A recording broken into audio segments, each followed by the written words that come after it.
shit.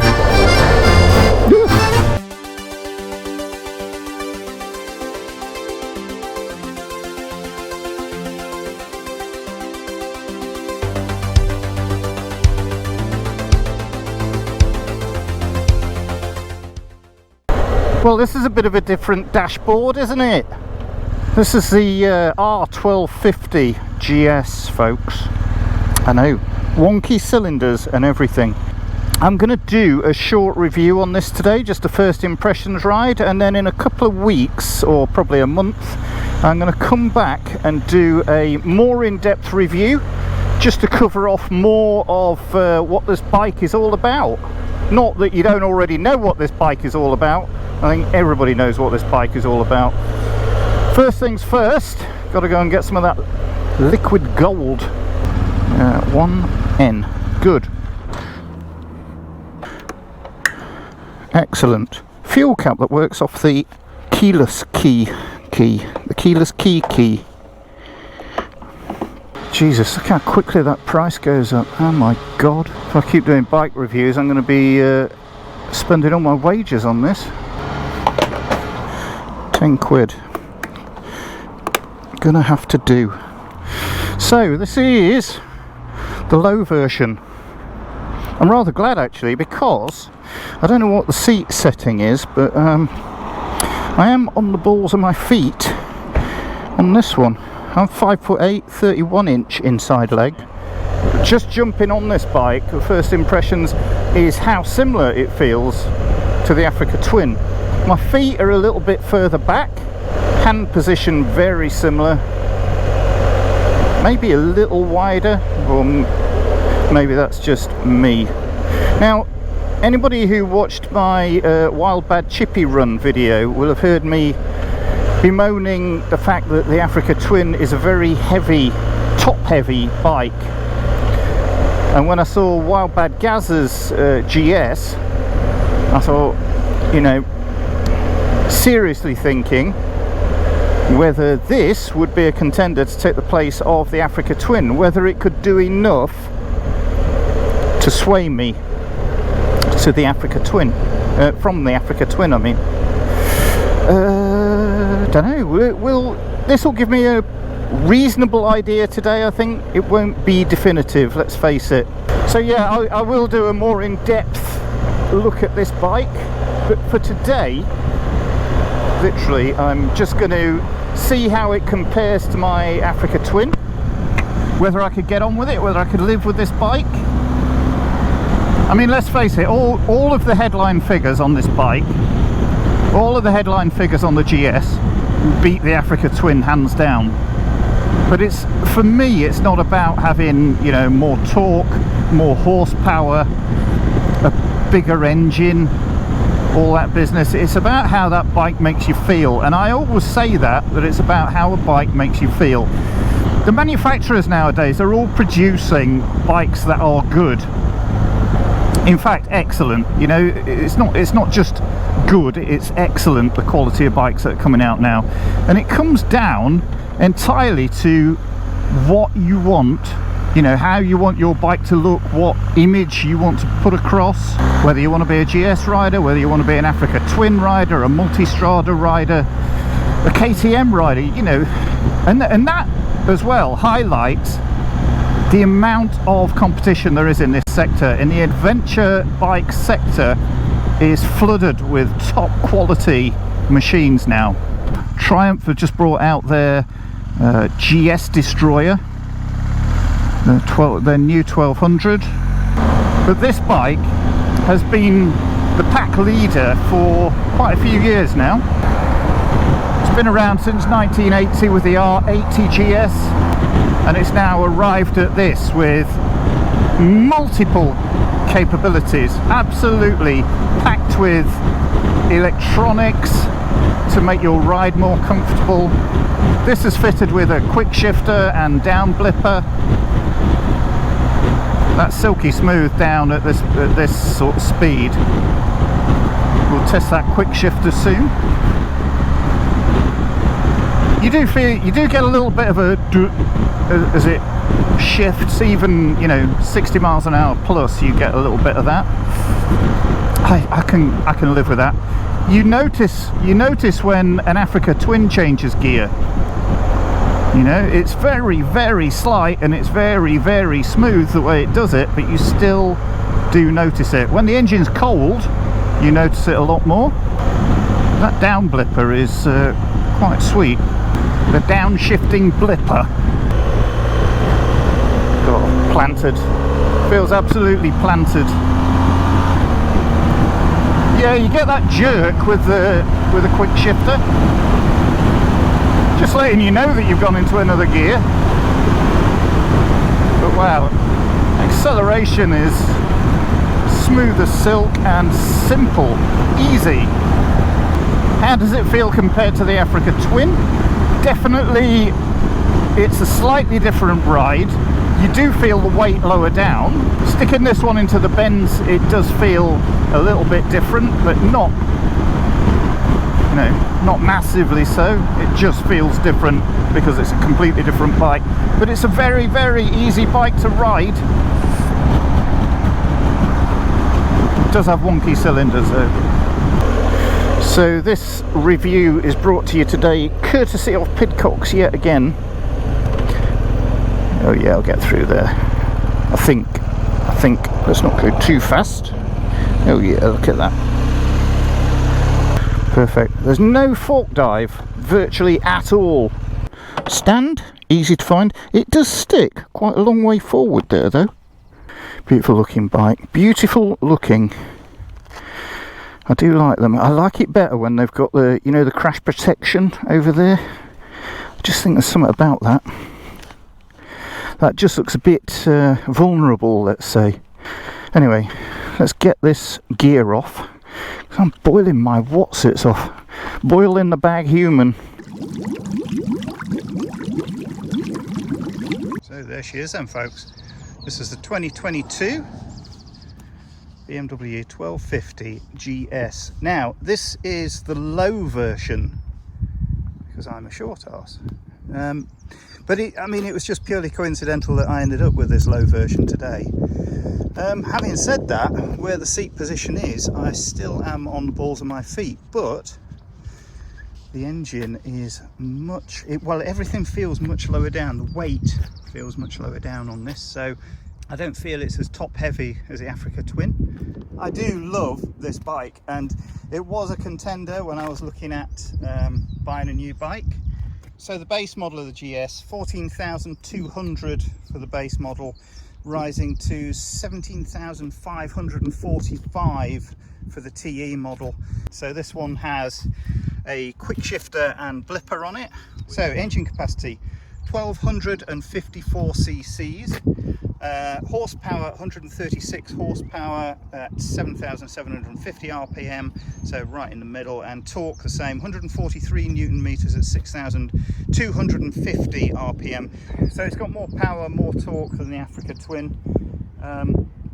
It's a flat opposed boxer twin engine. This has been around for years and upgraded at various points since.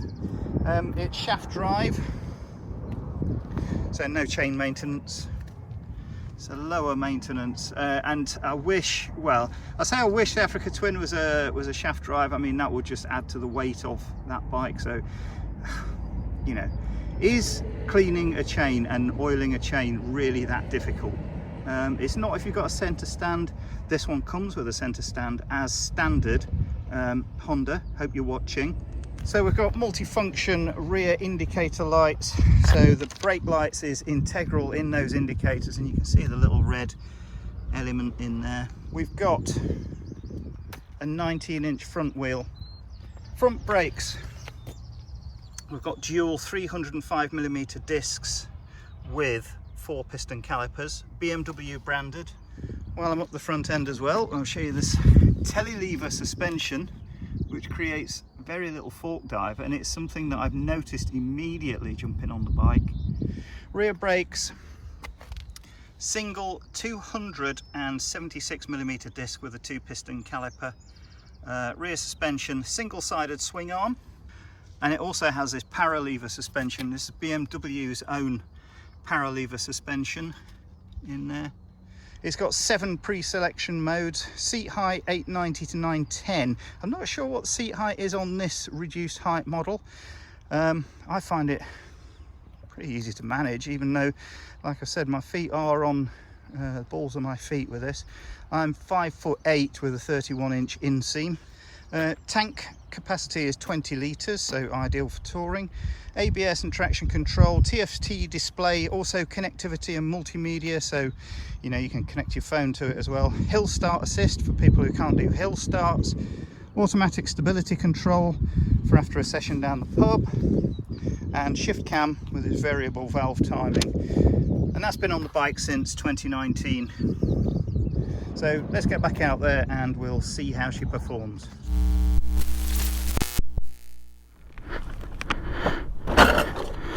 Very easy on and off the stand, meaning I haven't dropped it yet. Turning, U-turns, instant confidence. Low speed turns, that's what I don't have with the Africa Twin. Yeah, you see that jerk there, low speed, the quick shifter, but it gets less pronounced the higher up the rev range you go. But this is a bike obviously for all day comfort. The seat's nice and big, I can shuffle around on it, you know. It feels, the whole bike feels instantly familiar. You know, these big old adventure bike lumps, they're so well put together. They're so well put together, they're so well thought out. Could I go back to having a bike with a clutch? That's the thing. It's a case of having to, isn't it?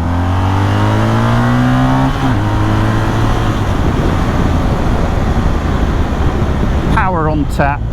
It is a powerful beastie. Loads of torque, 4th gear pulling me out of that corner there. Really easy. Feels super planted on the road. I'm riding it the same as I do my bike, it's that familiar. It's amazing how a bike can make you feel, isn't it? Instantly. I don't even know how many miles I've done.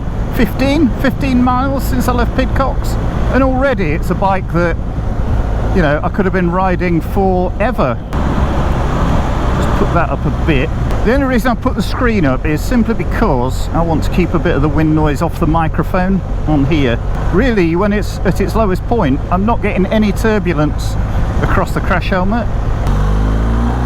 Oh, I love the sound. I do love the sound. Self-cancelling indicators as well, that seem to be quite intelligent. I had to turn that feature off on the Africa Twin because, well, they just kept turning themselves off too quickly, basically. I'm not sure whether you get the pad ready for the navigation or whether you have to buy that as well, whether you buy it all as a package. There's a lot of kit that does not come with this bike. If I was going to have one, it would have to have a quick shifter and a blipper. I just wanted to see what this one was all about, why everybody goes for this bike. And I'm going to nod at everybody. So everybody, if you're out today, the GS rider that was nodding at you was me. I like a lot. Before anybody says anything about, oh well, you know, you just slated them for having wonky cylinders. Well, I did. It was a bit of fun, you know. I was having fun. I wasn't slating them, and like I've already said during the walk around, I did consider this as an option. The thing it comes down to, guys and girls, is whether you guys think you could live with this bike or not, and you're not going to know that unless you take one out yourselves. I've said it, I keep saying it as well, and I'll say it again. One of the reasons I'm even considering this as a viable option is simply because I am a little bit frustrated with feeling at odds with the Africa Twin at low speed. At higher speed, I utterly adore that bike. It's so versatile. It's the way it makes me feel is just phenomenal. I love it. I love it. I love it. I'm not saying I'm never going to feel that with this bike. I mean, it's been around for so long, you know, creases have been ironed, haven't they? I'm not overly bothered about masses of power, masses of torque. You know, the headline figures on some of the other bikes are just crazy for horsepower, bhp, you know, which I know is the same thing. For horsepower and torque, they're crazy figures, and speeds that those bikes will go at, you know. I'm not bothered about that. It's not my kind of riding. Yeah, I like a spirited ride, but I'm not going to be a track day king. Although these go on a track, don't they? Bruce Tuck is on a track day. You know, there's nothing wrong with doing that.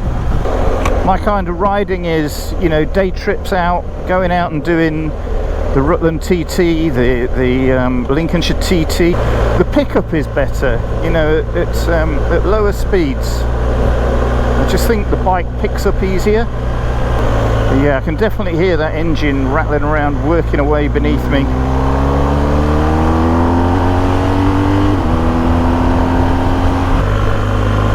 So it's got a hydraulic clutch as well, so the clutch is super easy. The only thing I've found that is different is it doesn't quite turn in as easy as the Africa Twin on those sharper little turns. I do feel, I've said it a few times already, I do feel much more confident turning on this bike and doing low speed stuff on this bike already. Power up. Oh, I love that pop. So now I get it with the GS as well as the Harley Davidson.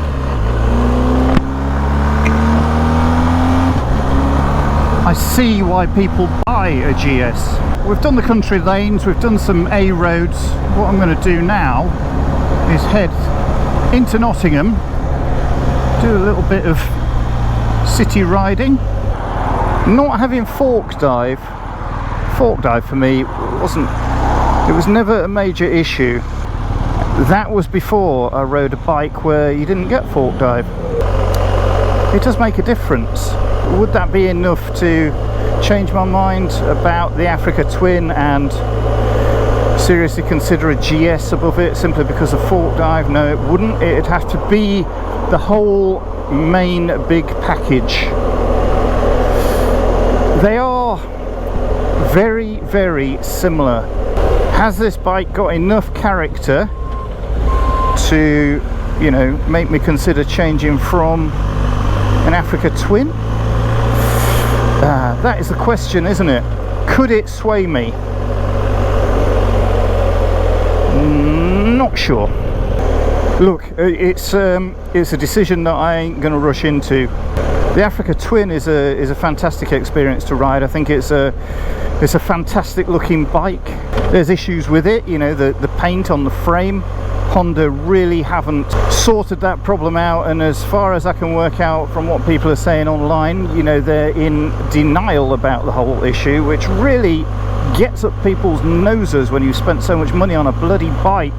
Other than that, don't get me wrong, I do love the Africa Twin, and I keep saying I love the Africa Twin. The GS,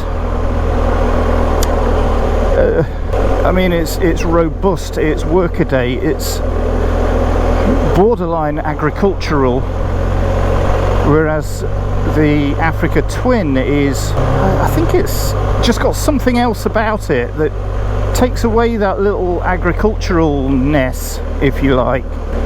There's something about the GS that makes it feel that little bit more agricultural, and yet the Africa Twin is just so capable. It's such a capable machine, you know, on-road, off-road, wherever you want to take it, very, very capable. There is just something slightly less agricultural about it. Africa Twin owners who've ridden a GS will know what I'm talking about. GS riders who've never ridden an Africa Twin won't have a clue what I'm talking about. It's the same experience, but it's at the same time a whole different experience. Comments below. Keep it clean. I'm trying to do a job here. But yeah, give us some comments below. Let me know, you know, your thoughts on it. Either way, If you're a GS owner who can't stand the sight of an Africa Twin, let me know. If you are a likewise an Africa Twin owner who can't stand the sight of a GS, let me know. If you're in the middle, flip-flapping like a fish out of water between the two, a bit like me, let me know. The thing that I'm missing at the moment is the DCT. I'm going in this lane. It looks like it was made for motorbikes. Should I abuse the bike box? Of course I should. Oh, dead easy around town. And I'm not doing that daddy legs dance with, you know, coming up to junctions and stuff. I feel very much more confident and sure-footed, definitely. This is buses and cycles only. I don't think I'm supposed to be down here. I think maybe I ought to go back before I get a ticket. Before I get a ticket, it's all changed. It's not, I don't know my way around Nottingham. Oh shit. So that's the horn. I do love summer. That's pedestrian. Jesus, I'm completely lost. Saying I can't go up there now. I'm gonna have to go through somewhere. Sorry everyone. Is this one way? Everywhere's one way traffic now. Yeah, love summer. It helps with the front end not bouncing up and down all over the place, being able to touch your feet down on the floor. I think that is probably part of the issue. You know, the Honda, you get Apple CarPlay with it, which I struggled with for a long time to start with. You get Apple CarPlay with it, which, you know, negates the need for having to buy this gear on top of, you know, the bike. If you want navigation, then you have to buy, you know, if you want map navigation, then you have to buy, you know, the navigation unit for it.